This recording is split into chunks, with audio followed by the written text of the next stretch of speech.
Donc on va entamer la dernière partie de cette matinée sur un format un tout petit peu différent. Donc je vous en ai parlé déjà il y a quelques minutes.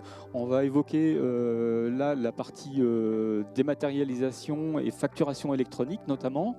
Et pour cela, on a invité plusieurs personnes, parce que l'idée c'était d'aborder la question sous un angle un petit peu différent, de ne pas avoir une personne qui parle de ce sujet toute seule.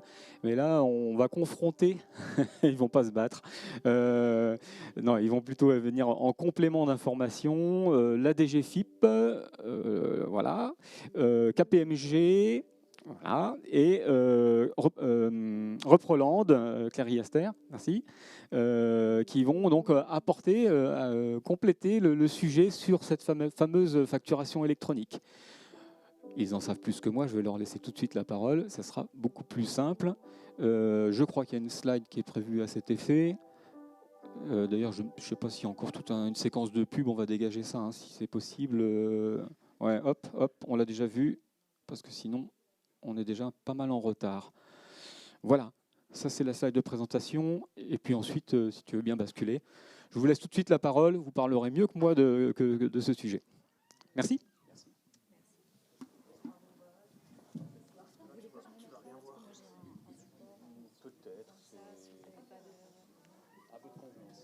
Ouais, c'est vrai, moi aussi j'en ai, mais il me servira à rien, mais bon. Faites attention. Bah ouais, justement. C'est ça, c'est juste rassurant quoi. Voilà, au cas où. Tout à fait. On va peut-être faire un micro.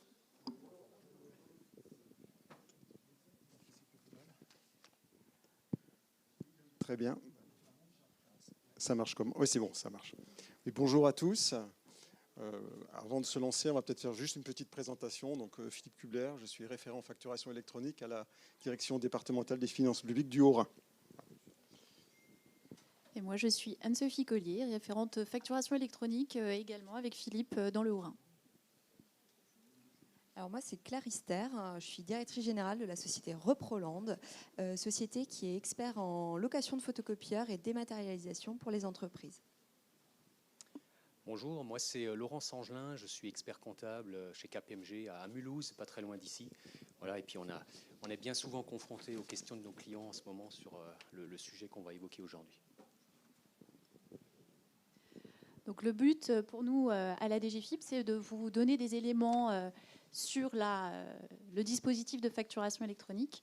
Ce qu'il faut savoir, c'est que la facturation électronique, c'est pas nouveau, et la France n'est pas pionnière en la matière.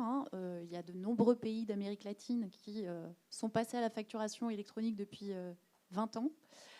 Donc la France s'est engagée dans cette voie-là. Et finalement, sous le vocable de facturation électronique, il y a deux réalités. Il y a une réalité de invoicing, ce qu'on appelle le invoicing, c'est-à-dire la facturation électronique en elle-même, avec l'émission, la réception et la transmission de la facture par voie dématérialisée, et aussi avec les données obligatoires de la facture qui vont être sous format structuré pour pouvoir être exploitées informatiquement. Et on a aussi cette deuxième réalité qui est le e-reporting, qu'on vous expliquera un peu mieux après. Alors pourquoi faire une telle réforme ?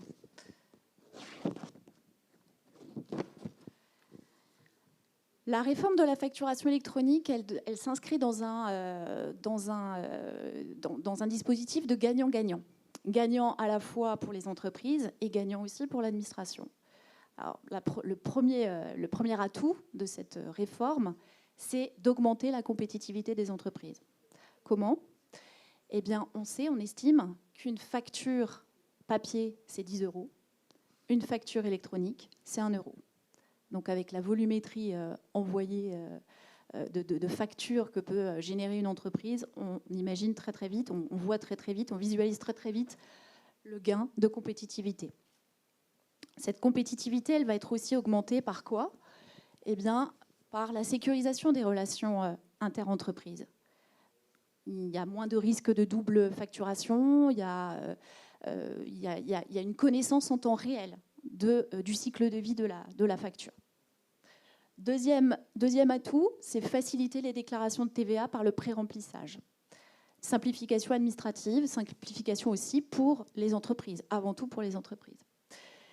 Troisième atout, c'est lutter contre la fraude fiscale On estime que la fraude fiscale en France, en tout cas la Cour des comptes, estime qu'elle se situe entre 10 et 20 milliards, ce qui est énorme. Et lutter contre la fraude fiscale, non seulement ça va servir à abonder les caisses de l'État, voilà, mais ça va bénéficier à tous les opérateurs économiques, puisque ça va insuffler finalement de la loyauté dans la concurrence. Donc, tout le monde va être à la même enseigne. Enfin, dernier avantage, c'est permettre la connaissance au fil de l'eau de l'activité. On va avoir une connaissance en temps réel de l'activité des entreprises et des relations inter-entreprises. Et ça intéresse énormément l'État pour orienter les politiques publiques. Est-ce qu'on aurait géré le fonds de solidarité de la même manière si on avait déjà eu la facturation électronique ? Probable que non. Donc voilà, vous avez les 4 avantages attendus pour ce dispositif.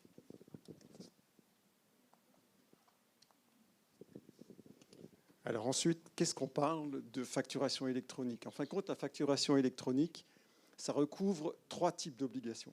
Il y a d'une part l'obligation de facturation électronique proprement dit, une obligation de transmission électronique de données et également une obligation de transmission électronique de données relatives au paiement. Donc ce sont ces 3 éléments que je vais ensuite vous expliquer un petit peu.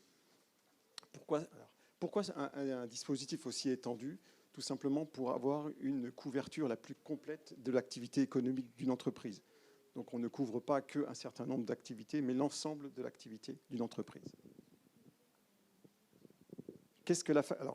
Que recouvre la facturation électronique? Alors cette facturation électronique, elle ne concerne que les transactions effectuées entre 2 assujettis. Donc on transmet ce type d'informations. Donc ça concerne l'ensemble des biens ou des prestations de services réalisées entre 2 entreprises assujetties à TVA en France. Alors ça concerne quoi? Ce sont des structures qui sont des informations qui sont structurées sous forme dématérialisée. Il ne s'agit pas d'un PDF. C'est une structure, c'est un document, c'est des éléments qui ont une structure tout à fait définie. Il y a donc 3 types de structures qui sont retenues actuellement et qui seront définies plus particulièrement par la prochaine loi de finances. Donc il ne s'agit pas de PDF. Voilà, tout à fait. Il y a quelques exclusions, néanmoins, elles sont mentionnées sur le slide. Ça concerne certaines activités qui sont exonérées de TVA, notamment les activités d'enseignement. Cette obligation, elle concerne également la transmission électronique de données de transactions. Là, ça ne concerne plus les opérations entre les assujettis en France. C'est du e-reporting, ça veut dire c'est la transmission d'informations particulières. Et généralement, ce type d'informations seront transmises par le prestataire. Ça concerne essentiellement 2 types d'activités. Le B2B international, donc toutes les opérations effectuées avec un non-assujetti en France, et également, et c'est une part importante, c'est ce qu'on appelle le B2C, c'est-à-dire toutes les opérations commerciales effectuées avec des non-assujettis, en particulier des personnes physiques, par exemple. Donc, toute activité effectuée avec une personne physique se traduira par une obligation de transmission de données à l'administration. Là aussi, il y a quelques exclusions.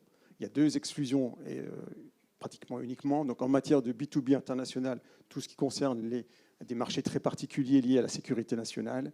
Et puis en B2C également, il y a un dispositif très particulier d'exclusion.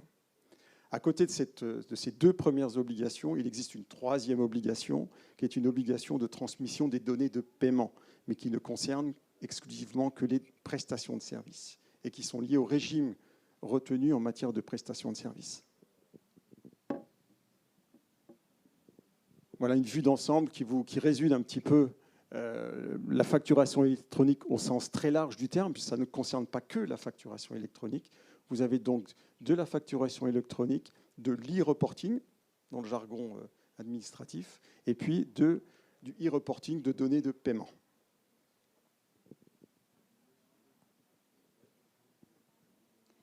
Alors, quelles sont les entités concernées par la réforme ? Eh bien,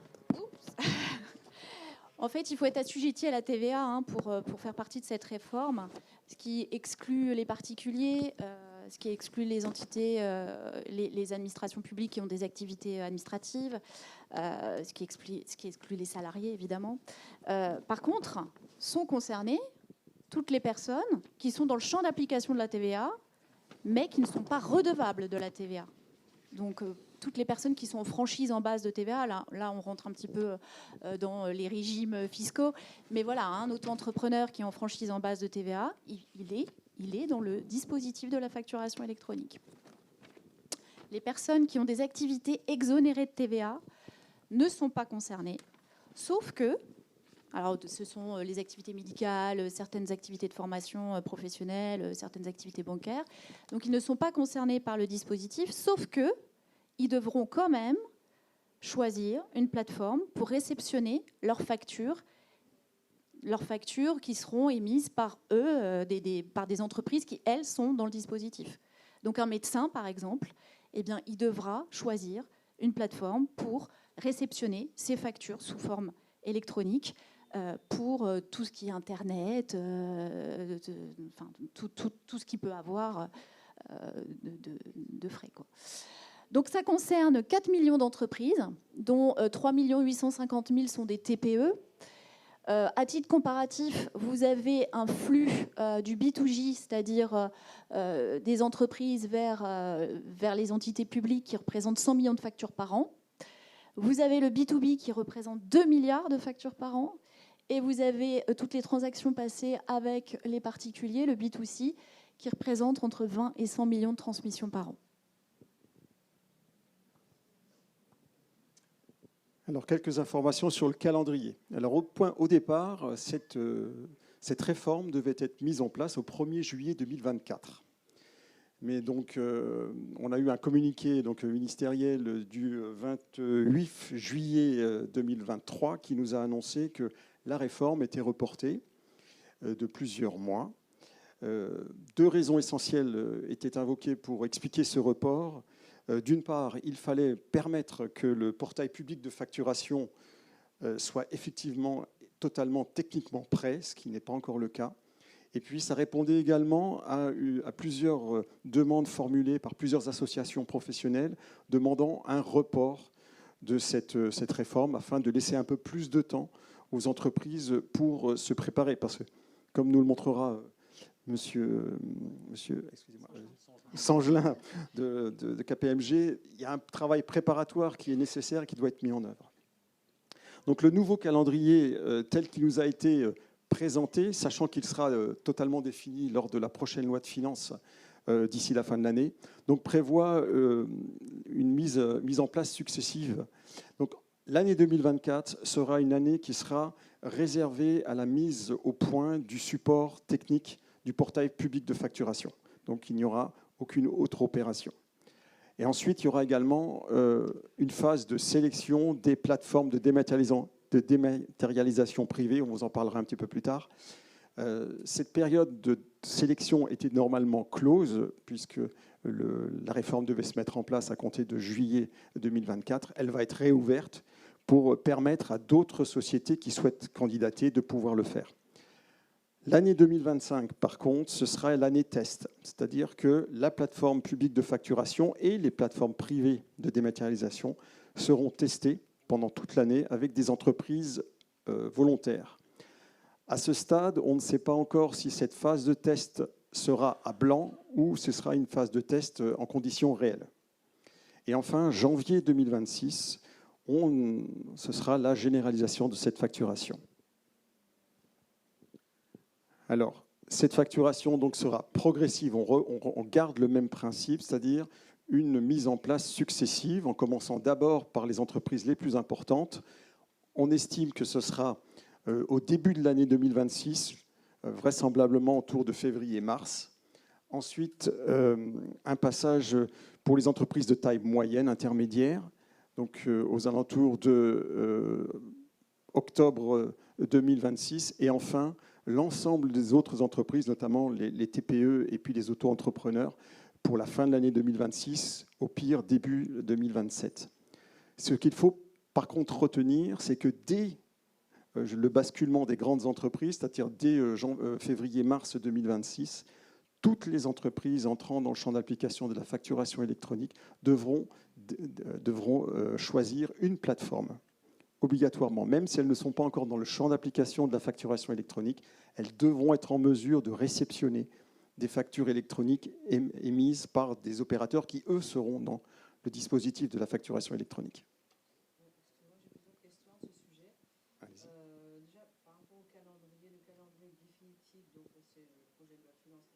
Tout à fait.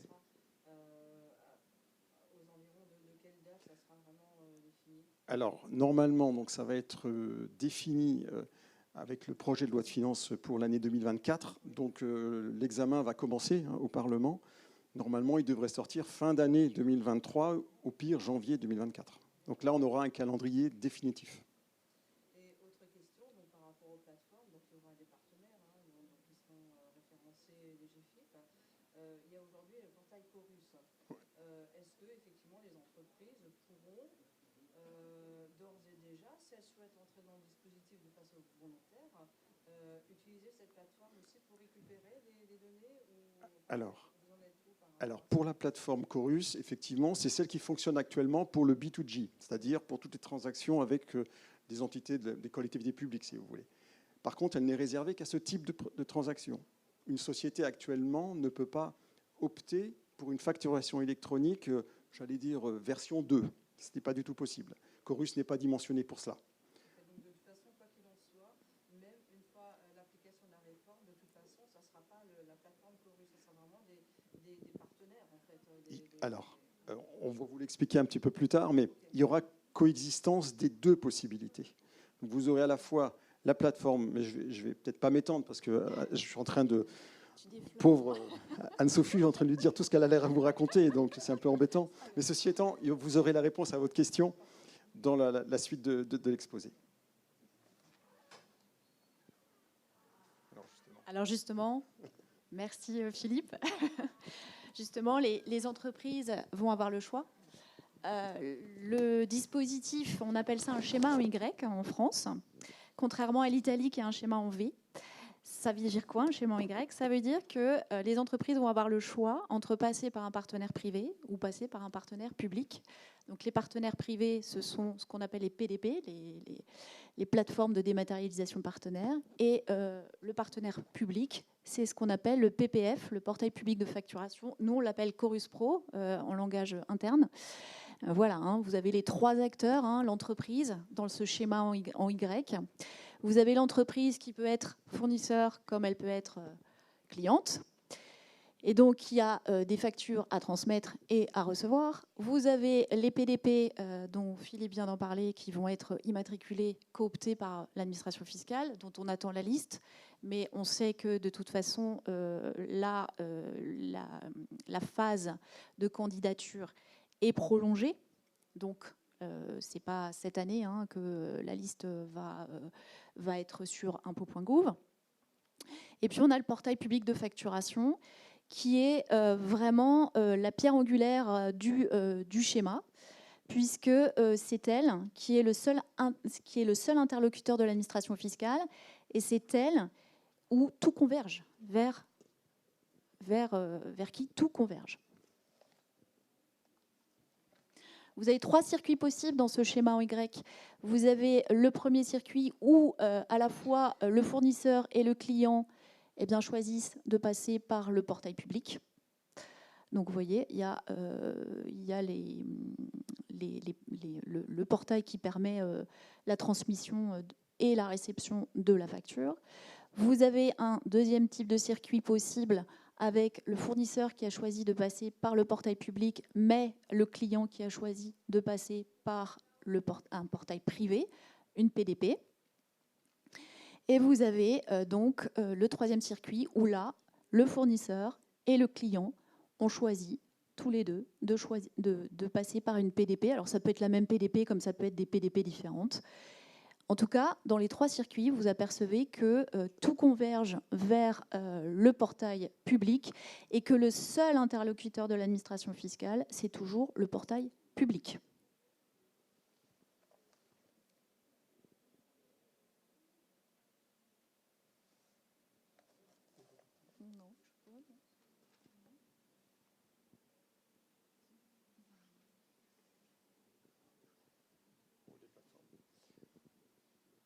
Donc là, comme vous l'a expliqué Anne-Sophie, il y a un rôle prépondérant des plateformes dans ce dispositif. C'est un schéma en Y.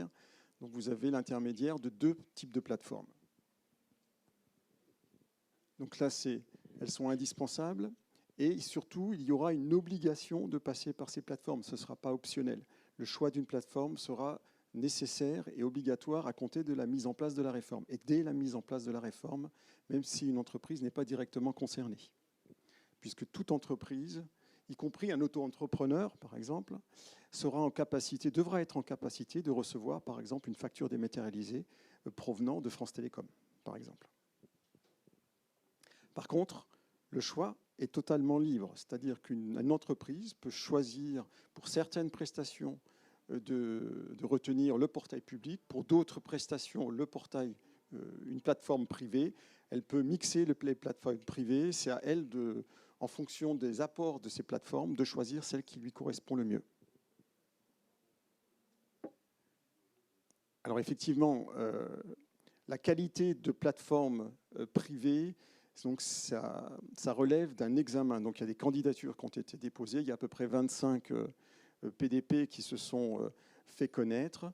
Il y a un service qui a été créé à Lille dont l'objectif est justement d'analyser les candidatures, parce que vous comprenez bien qu'il y a un certain nombre de conditions à respecter. Alors je ne parle pas de probité fiscale, mais également des conditions en termes de sécurité de données, d'accès des données. Donc il y a des conditions qui sont actuellement examinées. Pour l'instant, il n'y a pas une PDP qui a été validée. Elles sont toutes en cours d'examen, ce qui peut se comprendre puisque la réforme a été reculée de plusieurs mois. Donc l'examen se poursuit. Il y a donc une vingtaine de candidats sûrs. Il y en a d'autres qui vont se présenter. On estime qu'il y aura entre 50 et 70 PDP au bout du cheminement. Alors quel est le rôle de ces plateformes partenaires? En fin de compte, ils auront trois types de rôles. Ils devront d'abord émettre, transmettre et réceptionner toutes les factures sur format électronique. C'est leur rôle principal. Ensuite, ils devront extraire de ces factures toutes les données qui seront utiles et les transmettre à l'administration fiscale via Chorus Pro ou via le portail public de facturation. Et enfin, ils devront également réceptionner toute la partie reporting adressée par les clients et les transmettre ensuite au portail public de facturation. À côté de ces prestations, j'allais dire basiques, le portail privé pourra également proposer des prestations particulières, parce que l'accès à une plateforme sera bien entendu payant. Donc ça veut dire qu'il faut que les plateformes proposent des services autres que ceux qui seront proposés par le portail public de facturation, dont vous parlera Anne-Sophie tout à l'heure, dont l'accès est gratuit.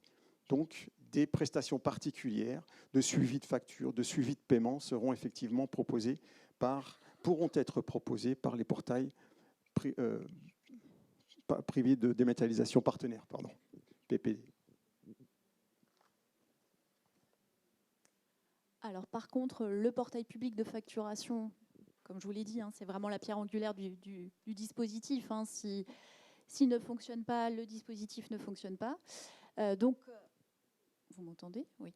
Donc le rôle du PPF, lui, il est multiple. Il va proposer un socle de services minimum, donc, qui est d'émettre, de transmettre et de réceptionner les factures et de transmettre à l'administration fiscale toutes les données des factures électroniques et de réceptionner aussi les données de e-reporting. C'est lui qui concentre toutes les données, on l'a vu, c'est en bas du schéma en Y, donc c'est lui qui réceptionne toutes les données qui émanent des PDP et qui se charge de les transmettre à l'administration fiscale. C'est lui le seul interlocuteur de la DGFiP. Et enfin, et ça c'est l'un des rôles les plus importants, il gère l'annuaire central. Alors l'annuaire central, c'est la liste des assujettis à la TVA et des PDP qu'elles ont choisis. Il n'y a pas d'acheminement de la facture si l'entreprise n'est pas connue de l'annuaire central. Ça veut dire qu'une entreprise qui n'est pas connue de l'annuaire central, non seulement elle ne réceptionnera pas sa facture, mais en plus, elle ne pourra pas déduire la TVA. D'où l'importance d'être connue, qu'une entité, qu'une entreprise soit connue de l'annuaire central. Alors donc c'est le PPF qui va gérer cet annuaire. Il est fondamental. Alors vous avez 3 modes d'accès au PPF. Vous avez, je pense que vous les connaissez tous, vous avez un mode EFI, un mode web avec un formulaire à remplir en ligne, un mode EDI où on va passer par un partenaire EDI et un mode API où là le logiciel de facturation va parler directement à la plateforme.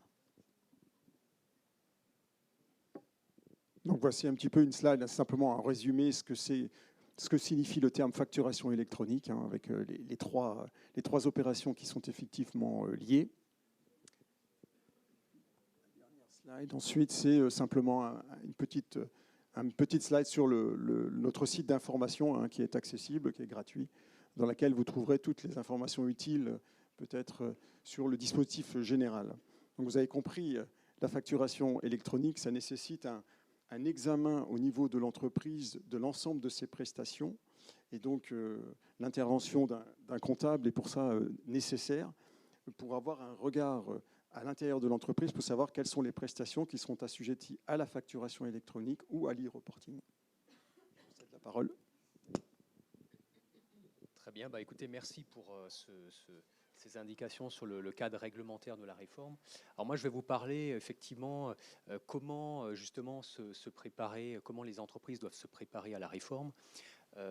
Alors déjà, la première chose, à mon avis, qu'il faut avoir à l'esprit, c'est qu'il faut aller au-delà du fait que c'est juste un simple changement dans le canal déclaratif des factures. La réforme va bien au-delà. L'idée, c'est effectivement de digitaliser, de numériser l'essentiel des entreprises en France. Et donc, selon moi, il en découle de vraies opportunités pour les entreprises en termes de refonte des processus clients, par exemple, ou fournisseurs, et en les digitalisant dans leur intégralité, et en tirant aussi des bénéfices de la réforme, à savoir des réductions de coûts du processus de facturation, mais également une meilleure maîtrise des délais de paiement et un suivi de la performance de l'entreprise en temps réel, et beaucoup plus qu'aujourd'hui encore. Alors, la clé déjà pour réussir ce passage, cette transition, c'est déjà avant tout d'anticiper. Alors, comme l'ont rappelé mes voisins, c'est vrai qu'il y a cette réforme qui est reportée dans le temps. Néanmoins, n'attendez pas. Ceux qui seront à même d'envoyer ou de réceptionner des factures selon le bon format le jour J seront celles, à mon avis, qui auront le plus anticipé la réforme. Voilà, anticiper, essayer de cibler quels sont les enjeux dans votre entreprise en termes informatiques, en termes fiscaux, en termes organisationnels aussi. Ensuite, deuxièmement, il est vraiment capital que dans l'entreprise, alors que ce soit au niveau de la direction ou des services financiers, des services achats-ventes par exemple, que chacun dans l'entreprise comprenne vraiment quel est le cadre de la réforme. Donc d'où l'intérêt par exemple de participer, ne serait-ce qu'aujourd'hui, ce type de manifestation. L'idée c'est aussi de se former, de s'informer et de former son personnel sur toutes ces thématiques dont on va parler maintenant là, dans les semaines, les mois qui arrivent de plus en plus souvent. Échanger aussi, n'hésitez pas à échanger avec vos différents prestataires, que ce soit prestataire informatique, l'expert comptable, l'administration fiscale aussi, le cas échéant. Alors la première démarche importante à mener, après s'être informé, c'est de mener un audit de ce qui se fait déjà aujourd'hui dans l'entreprise. Et il faut notamment se poser 2 questions capitales. La première, c'est parmi toutes les factures que j'émets ou que je reçois, quelles sont celles qui demain vont être concernées par la réforme.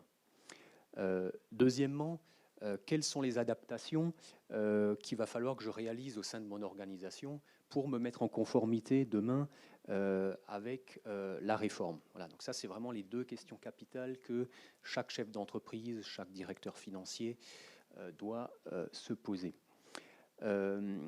L'idée, donc, ça implique vraiment de pouvoir, je dirais, cartographier précisément à la fois les flux d'achat, mais aussi les flux de vente, comprendre aujourd'hui les factures que je reçois, par quel canal elles arrivent. Est-ce que c'est des factures qui sont encore papier? Est-ce que c'est des factures PDF? Est-ce que c'est des factures EDI, par exemple? Les factures que je reçois, est-ce que c'est des factures qui viennent de prestataires français? Est-ce que j'achète à l'étranger, dans l'Union européenne, hors Union européenne? Et de manière symétrique, se poser la même question aussi pour les flux de vente. Voilà, est-ce que je commercialise qu'en France? Si je commercialise en France, est-ce que c'est avec des entreprises, avec des particuliers? Est-ce que je commercialise avec l'étranger, l'export, l'Union européenne? Pourquoi? Parce qu'en fonction de la typologie de chaque flux, vous l'avez compris, les obligations ne seront pas, en matière soit d'e-invoicing ou d'e-reporting, ne seront pas les mêmes. Menez aussi un audit, une revue du paramétrage en matière de TVA que vous pouvez avoir dans votre système. C'est capital, puisque c'est quand même une réforme à la base en matière de TVA. N'hésitez pas à vous faire accompagner aussi le cas échéant. Voilà. Ensuite, question importante aussi, c'est est-ce que l'entreprise a les ressources internes pour se préparer à ce changement? Alors, dans les plus petites entreprises, effectivement, ces entreprises n'ont pas forcément vocation à pouvoir désigner un chef de projet. Voilà. Et là, échanger avec vos conseillers, votre expert comptable, regardez quelles sont les solutions qui peuvent exister pour vous. Dans les entreprises d'une taille un peu plus importante, voilà, l'idée, ça va être de désigner un vrai chef de projet, lequel va pouvoir voilà, véhiculer l'information sur la réforme dans l'entreprise et impulser un vrai cap sur ces 2 années à peu près de préparation. Voilà, pensez dès aujourd'hui à bien mettre à jour vos bases de données clients. L'idée, c'est vraiment que vous ayez dans votre système dès aujourd'hui toutes les informations qui devront demain figurer sur les factures électroniques, notamment le numéro sirène de vos partenaires commerciaux. Pourquoi? C'est parce que c'est via le numéro sirène, ça va être un peu la carte d'identité de l'entreprise qui va permettre d'aiguiller les factures entrantes ou sortantes dans le nouveau système. Pensez à communiquer avec vos clients, vos fournisseurs, vos partenaires commerciaux. Assurez-vous que vos différents partenaires aient bien pris le pouls et qu'ils sont eux-mêmes dans une phase de préparation à la réforme. Vérifiez aussi la conformité de vos systèmes d'information, de vos logiciels par rapport à cette réforme. Est-ce que par rapport dans l'optique de cette réforme, est-ce que votre système aujourd'hui est en mesure de répondre à toutes les attentes? Alors c'est sûr que moi j'ai certains clients qui font encore parfois des factures en Excel ou au Word. Donc ça c'est sûr que ce type d'entreprise là, eux ils ont vraiment, je dirais, du pain sur la planche. Voilà, là il y a vraiment un grand rôle pédagogique aussi pour nous vis-à-vis de ces personnes. Voilà, donc essayez en lien avec vos conseillers, vos prestataires IT, d'anticiper, de voir si dès aujourd'hui votre logiciel permettrait de vous préparer à la réforme. Et puis aussi, bien sûr, M. Kubler en a parlé, à un moment donné, il va falloir faire un choix. Est-ce que je passe en direct, en quelque sorte, par la PPF pour générer mes factures avec des services gratuits et un socle de services, on va dire, de base, si je puis dire? Ou bien est-ce que je m'adresse à une plateforme privée, une PDP, laquelle pourra m'apporter d'autres types de services en matière de gestion des paiements, par exemple, gestion de stock, enfin on peut imaginer beaucoup de choses. Voilà, donc tout ça, en fonction de votre réflexion, il va falloir à un moment donné vous positionner PPF ou PDP.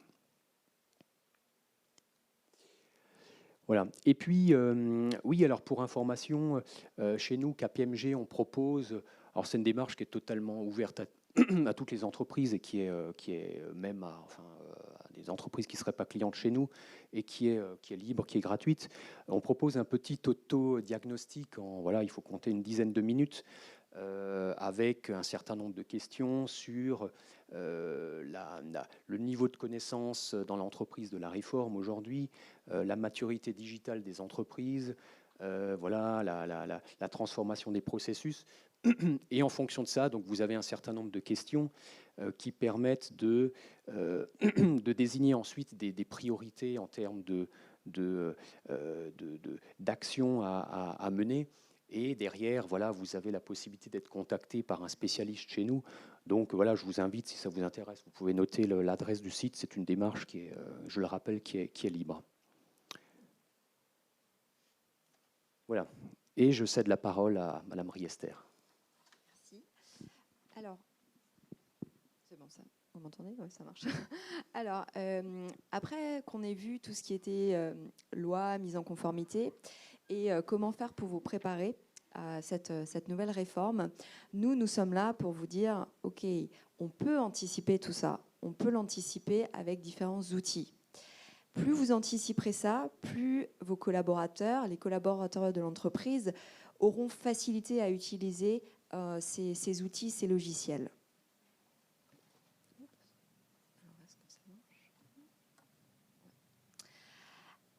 Alors, déjà, il faut se poser la question. On parle de dématérialisation des factures, on parle de factures électroniques. Mais avant ça, oui, il faut passer à la dématérialisation. Pourquoi ? Parce que, eh bien, forcément, vos tâches manuelles, les tâches à faible valeur ajoutée, vont diminuer, vont fortement diminuer. Vous allez avoir beaucoup plus de temps pour faire de la vérification, du contrôle, des tâches vraiment qui, pour l'entreprise, sont importantes.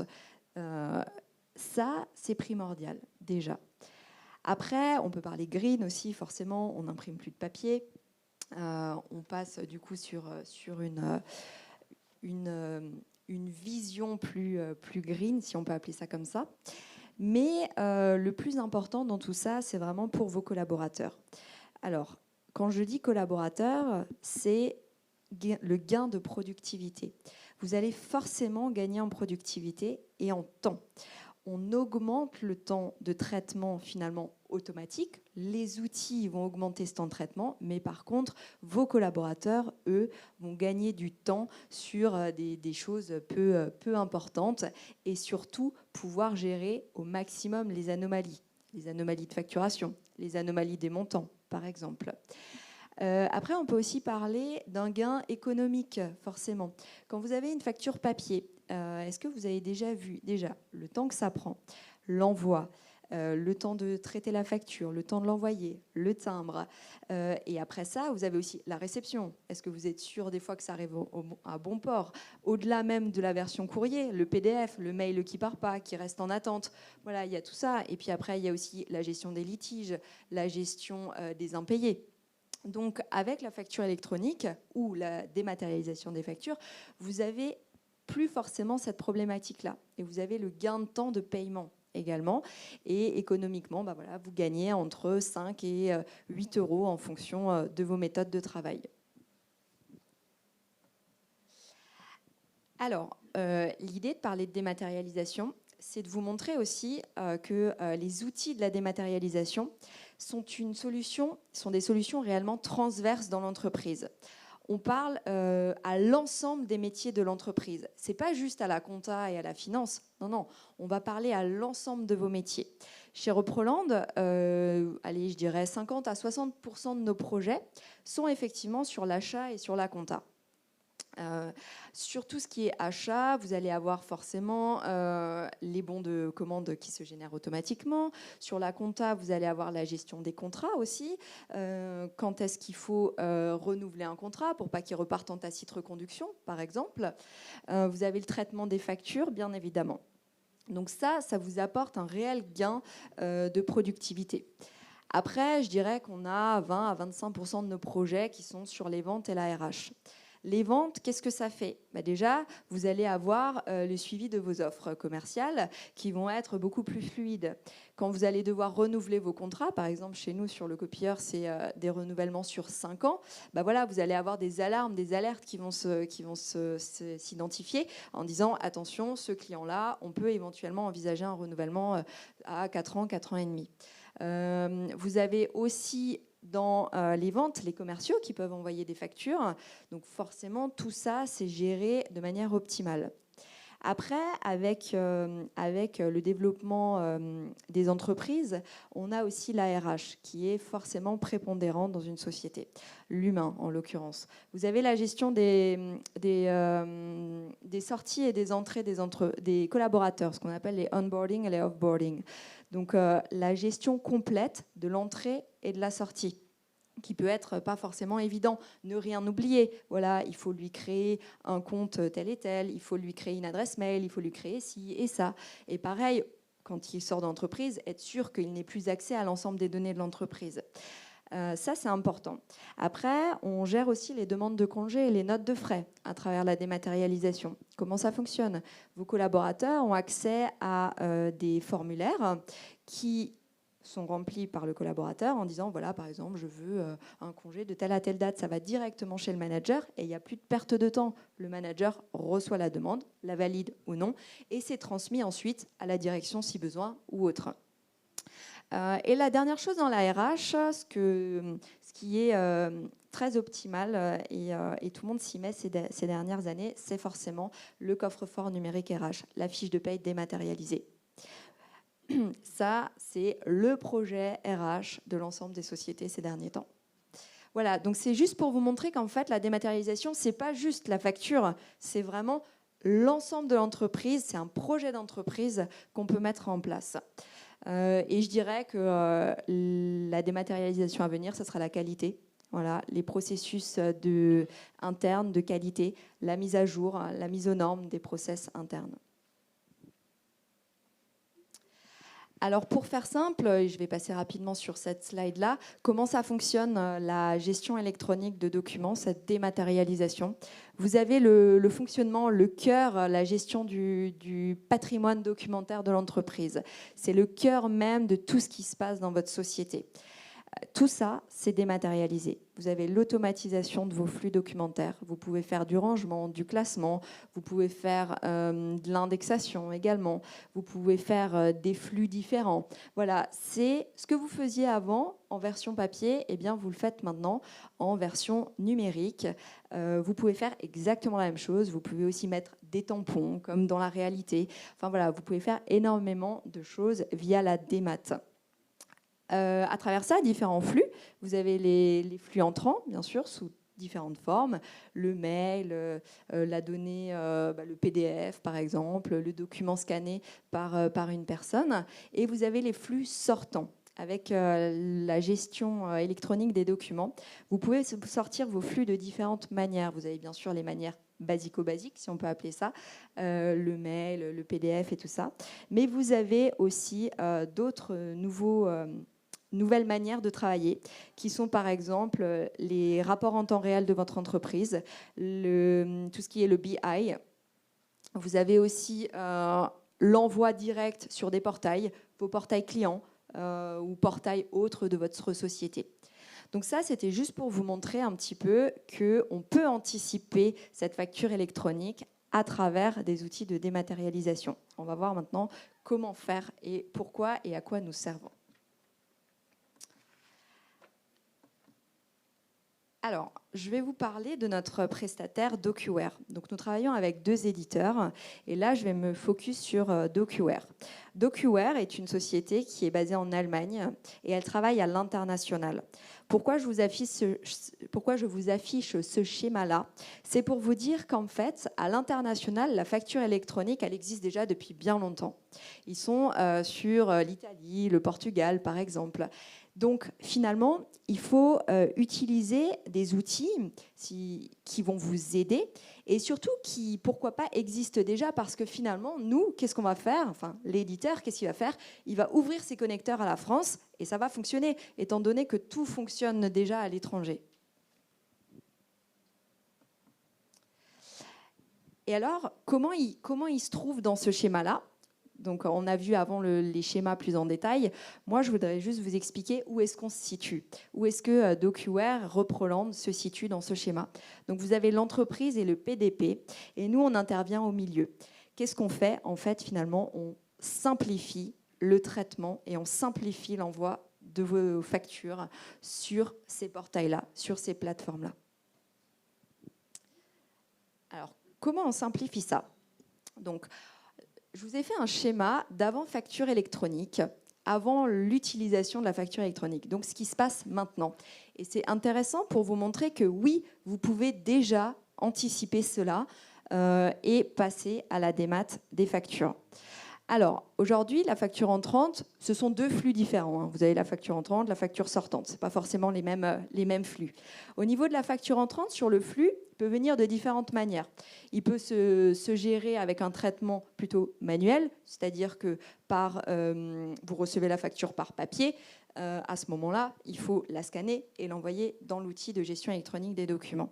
Vous pouvez l'avoir de manière plutôt automatisée avec le mail, avec un connecteur mail entre la solution gestion électronique et le mail. Là, ça va s'envoyer automatiquement et ça va se classer automatiquement dans le dossier que vous souhaitez. Tout ça pour dire que la facture entrante, ok, elle va rentrer de différents endroits et sous différents supports. Mais nous, la GED, qu'est-ce qu'elle fait? Elle va déjà traiter vos factures, en fait. Comment ça va fonctionner? Vous pourrez mettre en place des workflows. Un workflow, qu'est-ce que c'est? C'est si on peut appeler ça un cercle des tâches.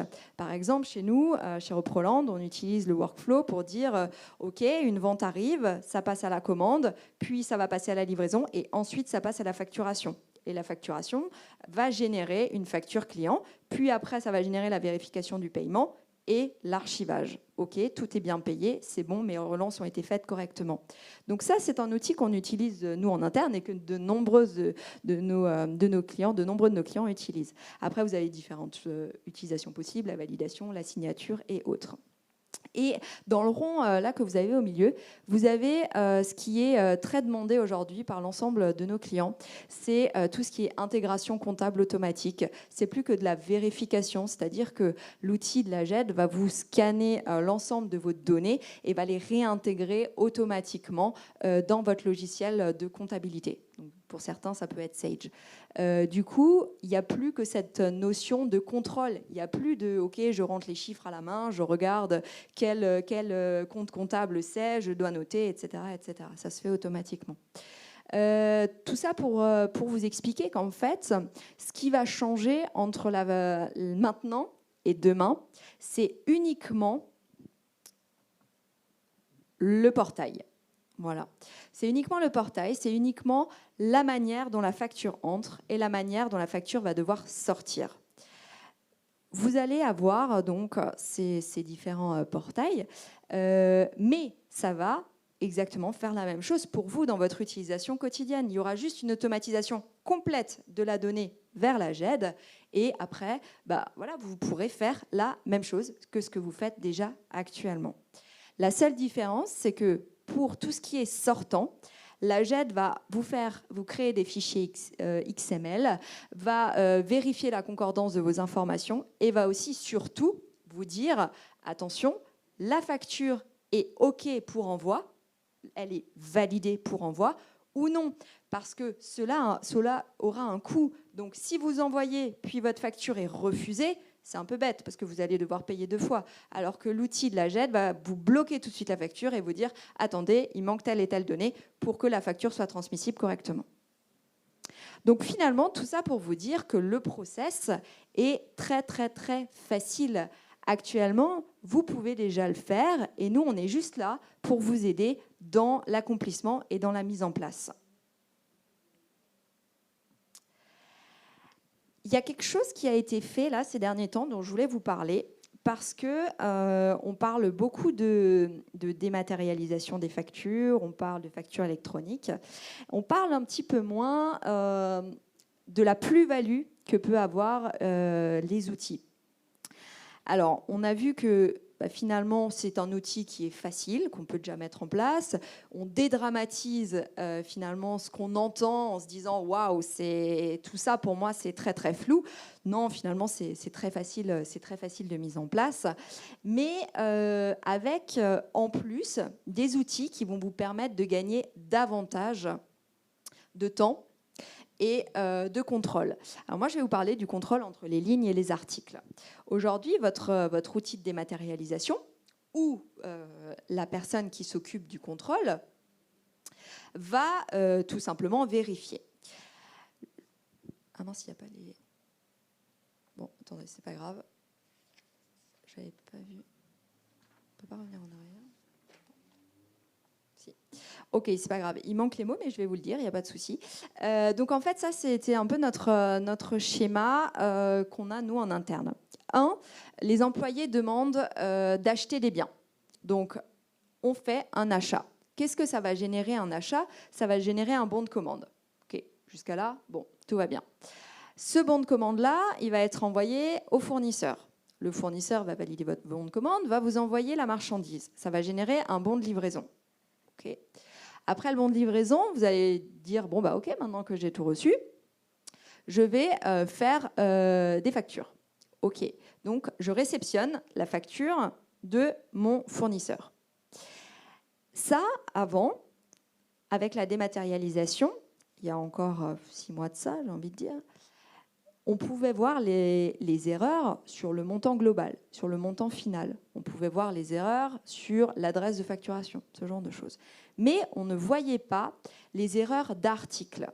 Quand je parle des erreurs d'articles, ce que je veux dire, c'est que là, on a des flux qui convergent. Le logiciel, la GED, va faire en sorte de vérifier le bon de commande, le bon de livraison et votre facture. Par exemple, j'ai commandé, je ne sais pas moi, 4 palettes de carton et j'en ai eu que 2. Donc, sur mon bon de commande, j'en ai 4. Sur mon bon de livraison, j'en ai 2. Sur ma facture, j'en ai 4, forcément. Là, il va vous dire, attention, stop. Là, il y a un gros problème. Vos articles ne sont pas identiques. Vos quantités ne sont pas identiques. Donc là, en fait, vous n'avez même plus l'humain qui vérifie. C'est l'outil qui va vérifier cela pour vous. Donc, vous avez beaucoup plus de temps sur le traitement des anomalies. Ça, c'est hyper important parce que si on veut faire de la facture électronique, ça, c'est un outil qui va être essentiel pour vous, avec des flux entrants et sortants qui seront justes et corrects.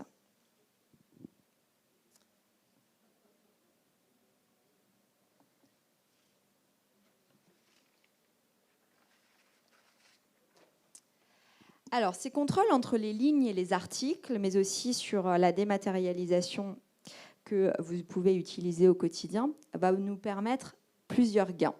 Déjà, le premier, alors on a mis le petit chronomètre, qui veut dire que, ok, vous gagnez du temps, clairement, vous gagnez du temps dans votre gestion globale quotidienne.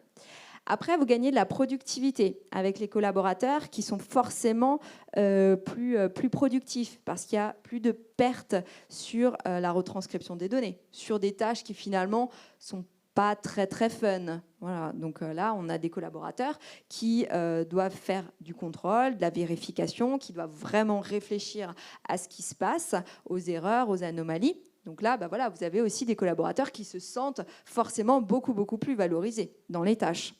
Vous avez le signe de l'euro parce que, oui, vous gagnez de l'argent, vous faites un gain économique, clairement. Et on a mis l'euro avec les flux. Pourquoi? Parce que cette gestion électronique de la facture va clairement réduire vos flux entre le paiement, les impayés, les litiges, les relances. Vous allez pouvoir suivre en instantané et faire des relances automatiques via le logiciel. Et puis pour finir, eh bien, l'étoile, gain de temps, gain de productivité et gain économique. Voilà, le trio. Je pense que toute entreprise peut envisager du coup ces solutions-là. Et pour finir, je voulais un petit peu vous montrer les différentes sociétés avec qui l'on travaille. Alors bien sûr, c'est un petit bout, mais c'est juste pour vous montrer que toute entreprise peut adhérer à cette anticipation de la dématérialisation et de la facture électronique. On peut anticiper. Beaucoup de sociétés ont des vrais projets d'entreprise et il faut le faire maintenant avant de se retrouver devant le fait accompli finalement.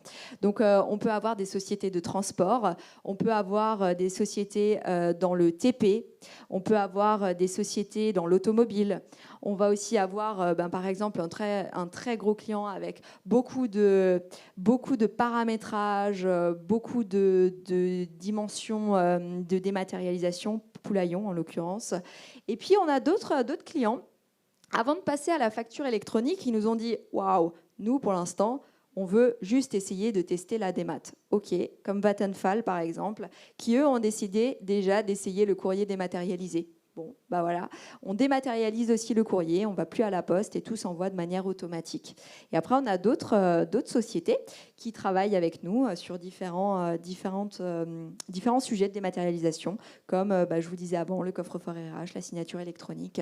Donc tout ça, juste pour mettre en évidence qu'avec la démat, eh bien, franchement, ça ne va pas être compliqué du tout pour vous de vous mettre aux normes parce que les outils sont là. Les outils seront déjà mis aux normes pour vous. Donc vous avez juste en fait à finalement valider l'outil que vous souhaitez et ça se fera automatiquement. Ça répondra aux normes RGPD, ça répondra aux normes cybersécu, ça répondra à l'ensemble des normes qui doivent être actées dans l'entreprise. Merci. Donc, si vous avez des questions, des interrogations, nous sommes à votre disposition. Dans le peu de temps qui nous reste, parce que je vois que l'organisateur s'impatiente un petit peu. Juste une question donc, par rapport Merci. Oui, donc par rapport à la solution que vous proposez, Reproland, effectivement, donc le processus de démat dans les entreprises. Mais ensuite, est-ce que vous allez on va dire postuler en tant que partenaire de l'administration fiscale? Parce que si ça n'est pas le cas, ça veut dire qu'il faut encore une fois, en plus de vos prestations, avoir un partenaire reconnu par la DGFiP. Tout à fait. Alors, j'ai parlé de DocuWare parce que DocuWare a postulé en OD, du coup. Donc, ça, c'est des opérateurs de dématérialisation. Merci. Donc, en fait, c'est la même chose qu'un... Enfin, c'est différent. Dans ce qu'on disait avant, c'est qu'il y a trois possibilités, en fait. Soit vous choisissez, enfin, en fonction de celui que vous choisissez, et l'opérateur de dématérialisation en fait partie. Donc, DocuWare a postulé sur ça, ce qui veut dire qu'en fait, il y aura un connecteur entre la solution DocuWare, donc la GED, si vous voulez, et ces plateformes-là. Du coup, ça sera juste le connecteur en plus qu'on viendra plugger sur votre solution de dématérialisation. Okay. Donc, en fait, comme j'ai bien compris, donc les partenaires seront finalement définis courant d'année prochaine, si je comprends bien, courant d'année prochaine. Donc, je me dis, en entreprise, est-ce qu'il ne vaudrait pas mieux attendre d'avoir la liste de ces partenaires pour travailler directement avec eux plutôt que d'avoir plusieurs niveaux de prestations, oui? Alors, vous pouvez attendre, ça c'est sûr, mais d'une manière ou d'une autre, le prestataire, enfin la solution de dématérialisation que vous allez choisir devra avoir ses connecteurs. Donc, en fonction de quel portail ou quelle plateforme vous souhaitez utiliser, forcément, il va y avoir des connecteurs qui se feront. Donc, pour ça, moi, je n'ai pas du tout d'inquiétude, parce que sinon, nos éditeurs ne pourront plus vendre leurs outils. Ça ne sert, enfin, ça n'aura pas de sens, en fait. Donc, il y a forcément des connecteurs qui vont être faits.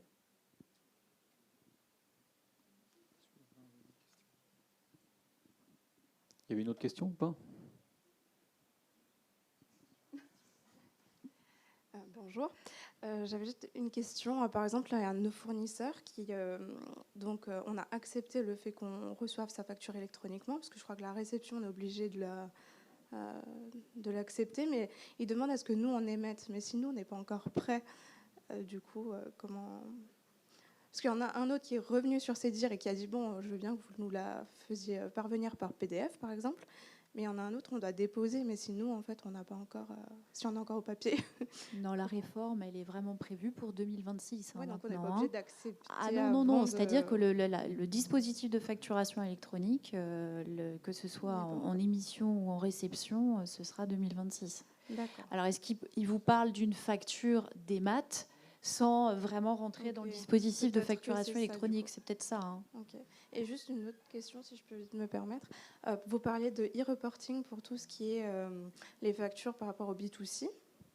Et du coup, c'est sous quelle forme ça prend? Parce qu'actuellement, par exemple, nous, on est une entreprise de 10 salariés, on émet des factures papier encore au niveau des B2C, mais comment ça? Alors, le e-reporting, ça sera un mode de transmission très différent par rapport au e-invoicing. La facturation électronique, ça sera au fil de l'eau. C'est-à-dire, à partir du moment où vous émettrez une facture, la facture partira via un PDP dans le portail Chorus Pro et arrivera ensuite dans notre direction. Par contre, au niveau du e-reporting, ce sera un e-reporting qui sera, j'allais dire, selon la taille de l'entreprise, ça sera donc une agglomération, enfin, une concentration de vos informations. Elles sont normées, hein, vous aurez un certain nombre de types d'informations qui seront demandées, hein. Le projet de loi de finances va vraiment définir quel type d'informations on souhaite avoir. Et ça, vous l'enverrez à vos PDP sous un certain formalisme. Il y aura un formalisme à respecter et il y a surtout un timing à respecter. Vous devrez le faire soit une fois par mois, soit 2 fois par mois. Voilà. D'accord, très bien. Merci.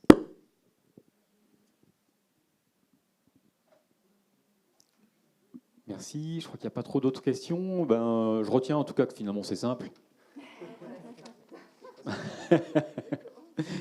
Mais il ne faut pas tarder. En tout cas, il ne faut pas se trouver pris au dépourvu. Ouais. Merci beaucoup pour vos explications. Je crois que c'est beaucoup plus clair pour chacun d'entre nous.